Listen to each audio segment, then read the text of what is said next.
जिसकी शुरुआत होती है आई से, वो है इरिडा। यहाँ पर भी तेजी रुकने का नाम नहीं ले रही है।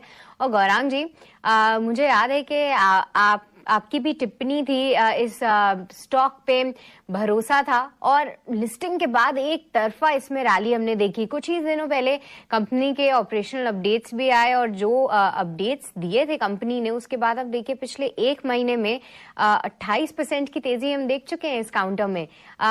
क्या टारगेट्स निकल कर आ रहे हैं आपके इरिडा के लिए? और क्योंकि एक अच्छी वेल्थ क्रिएशन यहाँ पे लोगों की ऑलरेडी हुई है, एटलीस्ट छोटी अवधि में तो बहुत अच्छे पैसे बना के दिए हैं इस काउंटर ने, लंबी अवधि के लिए क्या नजरिया है?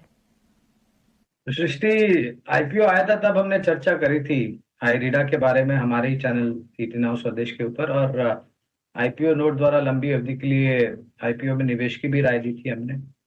स्टॉक ने, जैसे आप बता रहे थे सृष्टि, बहुत ही शानदार रुझान दिया है और बहुत ही छोटे समय में काफी लोगों की पूंजी में वृद्धि भी बेहतरीन तरीके से हो गई। ये 200 के पार गया था, अगर मेरी याददाश्त सही है तो ये, और फिर वहां से लुढ़क करके 130 140 के आसपास पहुंचा।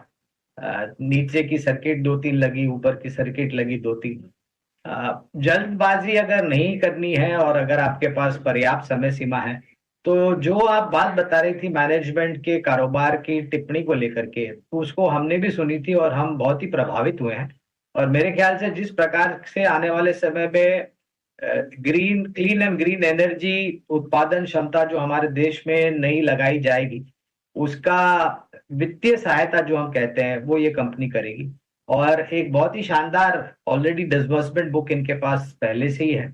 और छोटी मध्यम अवधि में तो मैं सक्षम नहीं हूँ सृष्टि टिप्पणी करने के लिए, लेकिन समय सीमा है आपके पास, तो जल्दबाजी नहीं करनी चाहिए। मुनाफा समेटने के लिए निवेशित रहे, और अगर गिरावट आती है, थोड़े बहुत नीचे के स्तर देखने मिलते हैं, आप अगर मौका चूक गए हो निवेश करने का, तो उसी आईपीओ नोट को आधार बना करके मैं इतना बिल्कुल कह सकता हूं कि 150 के आसपास है, उसके नीचे अगर आता है तो नया निवेश भी हो सकता है। और नया जोड़, अगर किसी को जोड़ना भी है और, तो वो भी जोड़ सकता है।